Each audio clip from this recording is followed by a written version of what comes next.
अब इसके बाद आता है आपके पास नेक्स्ट पॉइंट आता है कि अगर हमने क्या किया, ये Ma4 अगर चारों के चारों सेम होंगे तो क्या होगा। चारों सेम होंगे तो उस केस में सिस और ट्रांस होना पॉसिबल नहीं होता है। ठीक है, अगर चारों के चारों सेम हो गए तो भी, तो किस केस में ज्योमेट्रिकल आइसोमेरिज्म पॉसिबल नहीं है। देखो, अगर चारों के चारों सेम हो गए तब हम कैसे पता लगाएंगे सिस और कैसे पता लगाएंगे ट्रांस। उस केस में ज्योमेट्रिकल आइसोमेरिज्म नहीं बनेगा।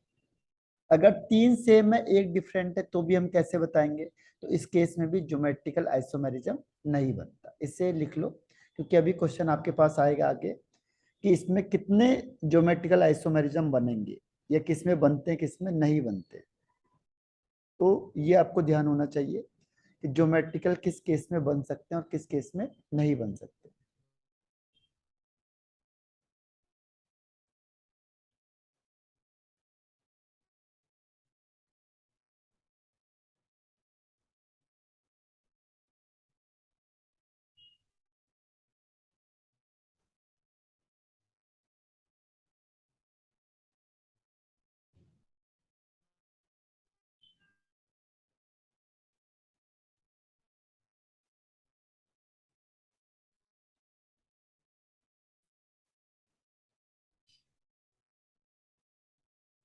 तो कौन सा Ma4 यानी चारों सेम होंगे तो नहीं बनेगा। दूसरा Ma3b यानी तीन सेम है एक डिफरेंट है, या Mab3 तो भी नहीं बनने का। तीसरा, अगर डाइवेलेंट है लेकिन डाइवेलेंट में क्या है सिमेट्रिकल है तो भी नहीं बनने का कोई भी। जैसे En होता है, En में क्या होता है, यहाँ पे NH2 हो जाता है, फिर CS2 CS2 फिर NH2 हो जाता है। तो इसमें दोनों तरफ सेम है तो हम किसको बोलेंगे सिस, किसको बोलेंगे ट्रांस, तो ये तो पॉसिबल ही नहीं है। ठीक है, तो यहाँ पे दोनों जगह N सेम है, तो जब ये दोनों सेम है तो इसमें हम सिस और ट्रांस किसी को बता ही नहीं सकते। तो जब ये सिमेट्रिकल होगा तो उस केस में ज्योमेट्रिकल आइसोमेरिज्म नहीं बनेगा।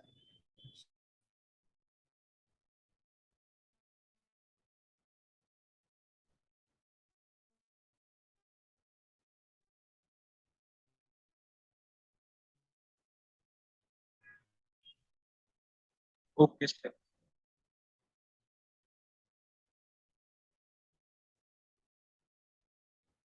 इसके बाद है एक लास्ट ये भी है कि अगर ए सेम है और बी मोनोवेलेंट है, उस केस में भी ज्योमेट्रिकल आइसोमेरिज्म नहीं बनेगा, नहीं होता। ए ये सेम हो गए और यहाँ पे डिफरेंट, ये भी डिफरेंट है, लेकिन इसमें भी सिस और ट्रांस का पता लगाना मुश्किल हो जाएगा। ठीक है, ये ऐसे ही है जैसे हमने कहा भी ए का मतलब, जैसे ये लिख दिया मैंने कोबाल्ट, और यहाँ पे लिख दिया एन, और यहाँ पे लिख दिया एन, और यहाँ पे सी यानी इथेन 1,2 डायमाइन लिख दिया। यहाँ पे मैंने लगा दिया Br और यहाँ पे भी लगा दिया Br। अब किसे बोलेंगे सिस, किसको बोलेंगे ट्रांस, कैसे डिसाइड करेंगे कि कौन सिस है कौन ट्रांस है, कौन अपोजिट डायरेक्शन में कौन सेम डायरेक्शन में। तो इसमें भी हम डिसाइड नहीं कर सकते। जब डिसाइड ही नहीं कर पाएंगे तो इसका जो ज्योमेट्रिकल आइसोमेरिज्म होगा वो जीरो हो जाएगा। ठीक है, तो ज्योमेट्रिकल आइसोमेरिज्म इसका जीरो हो जाएगा।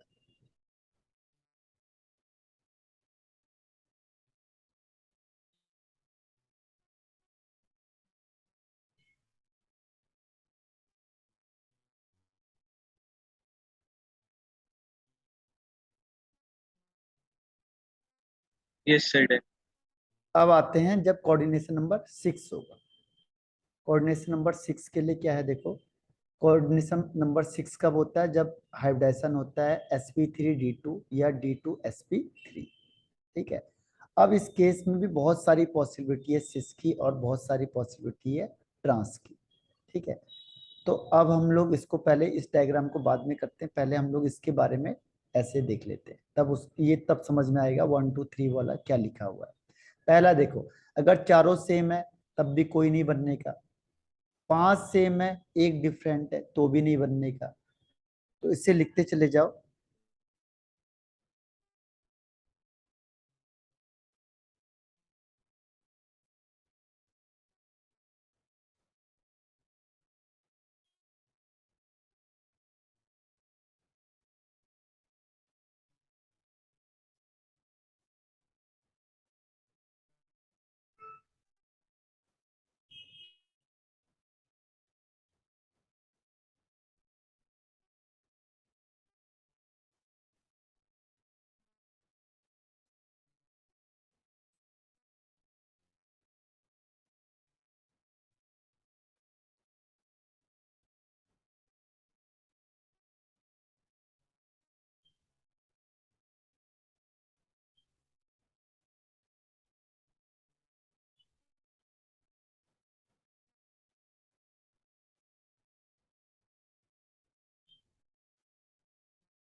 Yes, I did.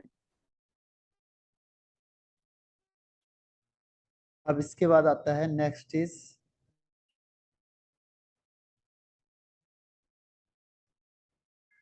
अब है A4B2 टाइप। A4B2 टाइप, इसका मतलब क्या हो गया कि 4 सेम है और 2 डिफरेंट है। देखो B2 का मतलब 2 डिफरेंट है, तो इसके 2 ज्योमेट्रिकल आइसोमेरिज्म बने। अब आपको ये थोड़ा याद करना पड़ेगा, ठीक है। अब देखो 4 सेम है और 2 डिफरेंट है, तो कैसे सिस और ट्रांस डिसाइड करोगे। अब आपने 2 को चेक करना है, ये 2 को, अगर ये दोनों अपोजिट डायरेक्शन में चले गए तो ट्रांस है, और अगर ये दोनों एडजेसेंट पोजीशन में चले गए तो सिस है। अब ये दोनों डिसाइड करेंगे जो डिफरेंट वाले, क्योंकि 4 सेम है तो जो सेम वाले होंगे उनसे डिसाइड नहीं होगा। ये जो 2 हैं ये दोनों डिसाइड करेंगे। अगर ये दोनों डिफरेंट डायरेक्शन में चले गए तो सिस, और दोनों सेम डायरेक्शन में चले गए तो, सॉरी, दोनों सेम में चले गए तो सिस एडजेसेंट में, और दोनों डिफरेंट में चले गए तो ट्रांस। तो अब यहां से डिसाइड होगा, तो इसके कितने बनेंगे, 2 ज्योमेट्रिकल आइसोमेरिज्म बनेंगे। तो इसमें ऐसे ही क्वेश्चन आता है कि कितने ज्योमेट्रिकल आइसोमेरिज्म बनेंगे, कौन कौन से बनेंगे। तो अब आपको ये सारे टाइप याद रखना, जब क्वेश्चन आएगा तो आपको कोरिलेट करना पड़ेगा ये किस टाइप में आता है, इसकी कितनी पॉसिबिलिटी है बनने की।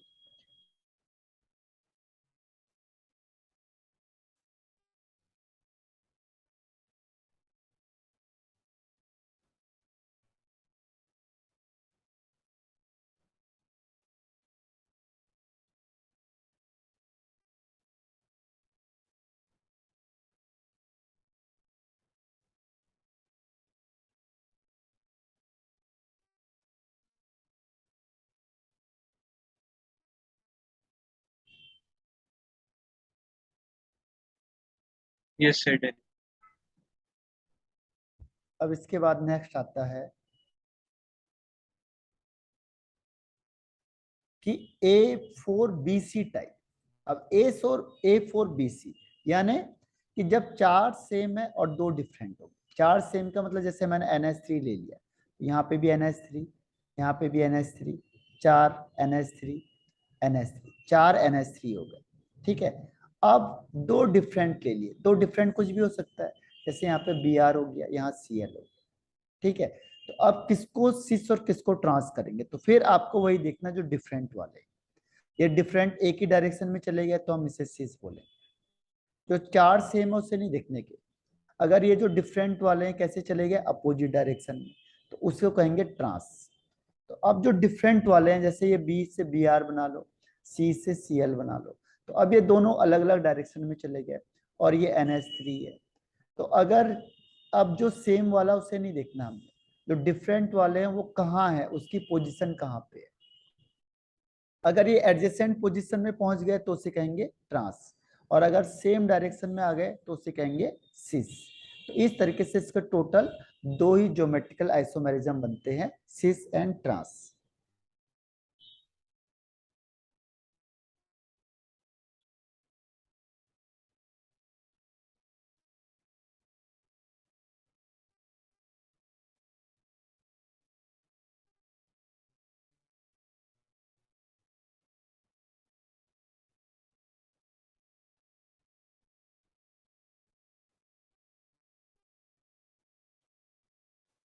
Yes, I did. अब देखो नेक्स्ट आता है, अब जब ये क्वेश्चन आएगा तो आपको इससे कोरिलेट करना पड़ेगा इसे। अब जैसे A3B3 टाइप, यानी 3 सेम होंगे, 3 सेम होंगे, ठीक है। अगर 3 सेम और 3 सेम होते हैं यानी 2 कैटेगरी आती है, तो इसके भी ज्योमेट्रिकल आइसोमेरिज्म 2 बनते हैं।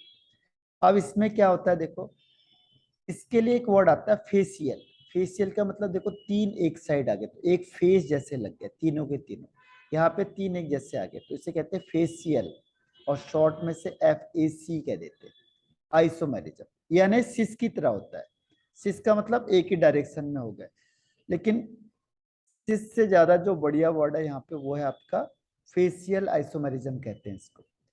और एक होता है मेरिडोनल, ये ट्रांस की तरह होता है, शॉर्ट में से कहते हैं मर आइसोमेरिज्म। इसमें क्या होगा, अपोजिट डायरेक्शन में चला जाएगा, जैसे ये इसके अपोजिट डायरेक्शन में चला गया, ये Cl इसके अपोजिट डायरेक्शन में चला गया, ठीक है। तो ये अपोजिट डायरेक्शन में जाते हैं जब, तो इसे कहते हैं मेरीडोनल या मर आइसोमेरिज्म। इसमें Cl Cl कहाँ पे 1 2 3 Cl, NH3 NH3 कहाँ पे, ये इस तरीके से जो बनता है इसे कहते हैं मेरीडोनल या मर आइसोमेरिज्म। तो ये किसकी तरह होता है, ट्रांस की तरह होता है। तो इसको हम ट्रांस भी कह सकते हैं या मेरीडोनल भी कह सकते हैं, इसे फेशियल या सिस कह सकते हैं। तो एक टाइप का ये होता है, इसमें कितने ज्योमेट्रिकल आइसोमेरिज्म बनेंगे, 2 ज्योमेट्रिकल आइसोमेरिज्म बनते हैं।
इसमें कैसे क्वेश्चन आएंगे, इसमें क्वेश्चन आएगा कि बताओ पहले इसमें कौन सा आइसोमेरिज्म होगा और दूसरा कितने बनेंगे नंबर। तो आपको याद रखना है किसके कितने बनने की पॉसिबिलिटी है, कितने कितने टाइप्स के। तो जो ये टाइप्स आपको बताया जा रहा है, इससे आपको कंपैरिजन करना है पहले कि एक कंपाउंड किस कैटेगरी में आता है। पहले कोऑर्डिनेशन नंबर 4 वाला है या 6 वाला है, फिर 6 में किस कैटेगरी में आ रहा है, उसके हिसाब से आंसर करना है आपको। तो इसलिए हर एक कैटेगरी को आपने ध्यान से लर्न करना है, ठीक है। इसके बाद इसको अप्लाई करना है।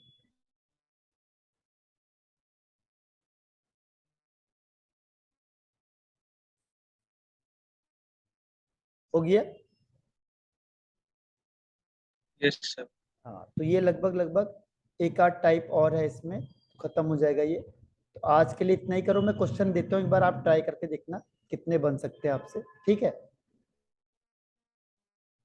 पहले इतनी टाइप ओके को, सर। हाँ इतनी टाइप को अप्लाई करो, फिर थोड़ा सा रह गया ये ज्योमेट्रिकल वाला, ठीक है फिर है?